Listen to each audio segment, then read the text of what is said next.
Tom, bonsoir. Pardon des mots évidemment trop brefs qui vont suivre pour présenter votre trajectoire d'acteur. Trajectoire profondément liée au cinéma de Joanna, puisque c'est avec Joanna Hogg que vous faites vos premières armes au cinéma. C'est juste en sortant de la Royal School of Dramatic Arts. C'était en 2007, dans le film Unrelated. Nous en avons vu un bref extrait dans la bande-annonce.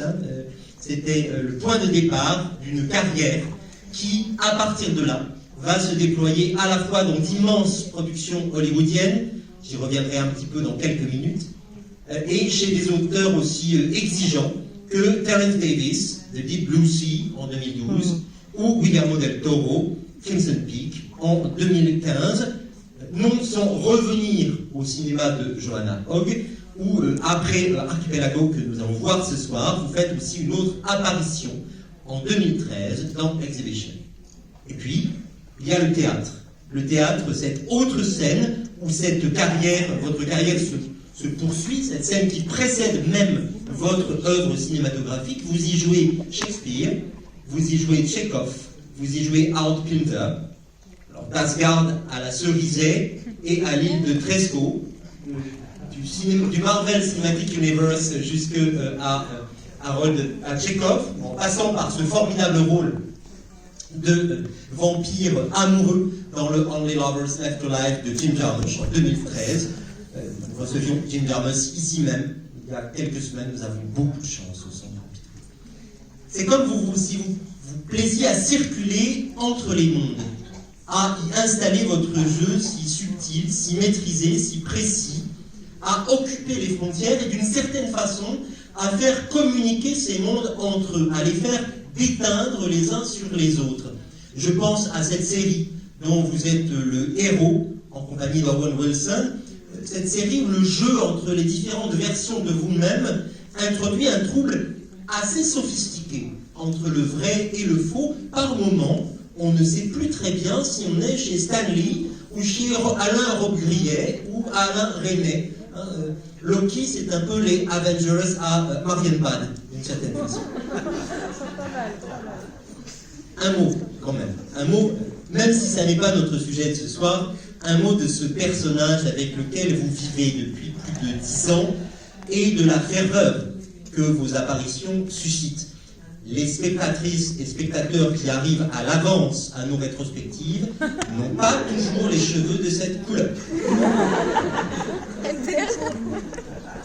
Dans un livre récent, l'anthropologue Nastasia Martin explique comment, en Sibérie, le changement climatique a conduit les peuples autochtones à chercher dans leur mythologie des moyens de donner sens au terrible désordre qui frappe leur environnement, qui frappe leur mode de vie. Cela les a amenés, en particulier, à ressusciter un personnage, le personnage de Corbeau, un être à la fois rusé, trompeur, beau parleur, maladroit, perpétuellement piégé par ses propres pièges. En Sibérie, Corbeau est revenu dans les histoires qu'on se raconte. Corbeau, c'est l'une des variantes d'un personnage qui existe dans de très nombreuses cultures, un personnage que les anthropologues connaissent bien. Ils l'appellent le trickster. Trickster, cela veut dire celui qui trompe et qui déçoit. Le personnage qui jette le trouble entre les dieux et les hommes, le personnage qui explique qu'il y a finalement dans la réalité une part d'instabilité, que nous ne soyons jamais tranquilles. On peut penser à Prométhée dans la culture grecque, on peut penser à Anansi en Afrique de l'Ouest. Or, des tricksters, notre modernité en connaît deux, directement hérités des cultures anciennes. Elle connaît celui que les Indiens Algonquin ou Ojibwa appellent Nanabozo, le gros lapin ou le grand lièvre. Et elle connaît celui que les sagas islandaises appellent Lotr, Logge ou Hungr. Je ne suis pas certain de ma prononciation.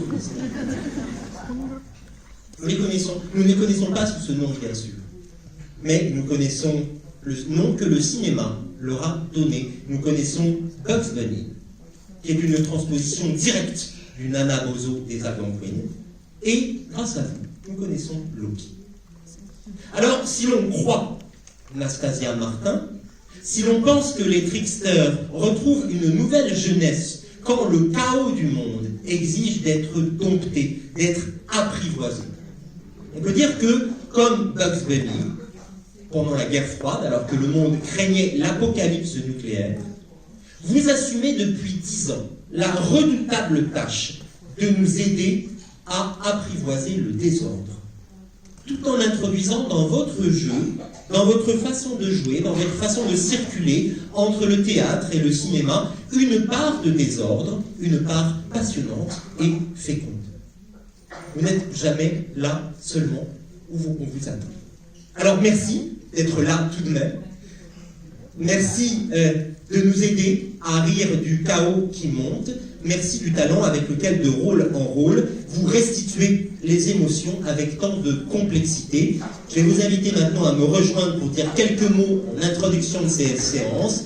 Et si vous voyez Bugs Bunny, dites-lui que je l'aime et que je l'aime.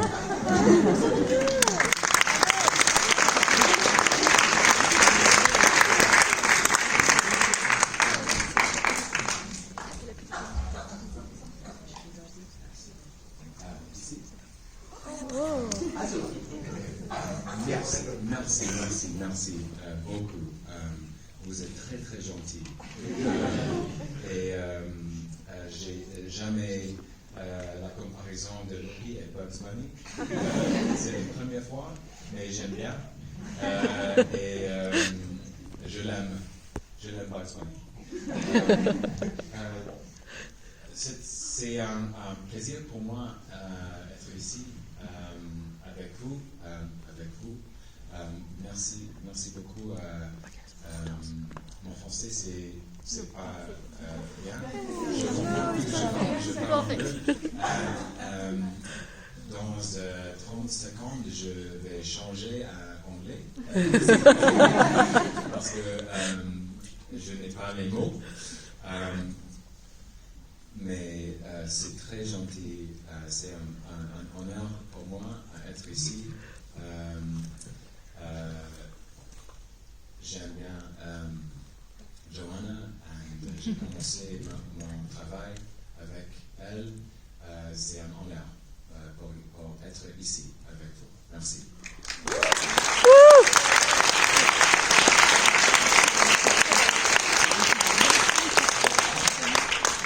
En anglais maintenant. So, yes, it is a great honor for me to be here. It's strange, these films, even to see these small clips just now, they are very meaningful to me because, as I think you said, I was at the Royal Academy of Dramatic Art in London in my early 20s, and I received, and gratefully, a practice in the theatre. I was trained to understand how to perform classical work on stage in repetition and to investigate these great texts like Shakespeare and Chekhov. And theatre, I always loved theatre growing up and I always wanted to work in the theatre, and I still do. I also loved cinema. I had so much, it was a very rare, impossible thing for me to imagine that I would ever make a film, truly. I didn't know how you met filmmakers, I didn't know. When I was younger, we didn't have cameras weren't readily available. I see they're more readily available now. but the idea of making a film was so beyond my expectation. And the experience, but I loved the experience of being in the audience where you are sitting and being in a group of people and watching something and feeling changed by film, feeling my sense of the world was altered in an intellectual way, in an emotional way, by stories that other people told through this extraordinary prism of cinema. And about 2 weeks after I finished at drama school, I met Joanna to work on Unrelated, and I had briefly read maybe I hadn't, I don't think I had read it, I think I read it later. And well, to cut a long story short, because we've got more to talk about, but making Unrelated and 3 years later making Archipelago, I was very young. At least I felt very young. I was 24, and when we made Unrelated, I was 28, I think, Archipelago. And I learned so much from Joanna about the camera, and that the camera is cinema's principal tool. It's almost the principal character. And the camera, this really was, I'd never made any films. I'd made a couple of television films, but nothing like this, and every other film I've made was after working with Joanna. And I learned from Joanna that the camera is unflinchingly honest. And so the camera sees the world as it is. Of course, the director can choose where to focus the camera and what you see, but when the camera's rolling, it sees the world as it is. Which is why always children and animals are so honest, because they can't be dishonest. And I learned that as an actor, so different from the repetitive practice of the theatre perhaps, that if a character is free, the camera will see that freedom. I've realised I've been speaking in English without interpretation. I'm so sorry. Let's stop. Go back. What would you like me to do?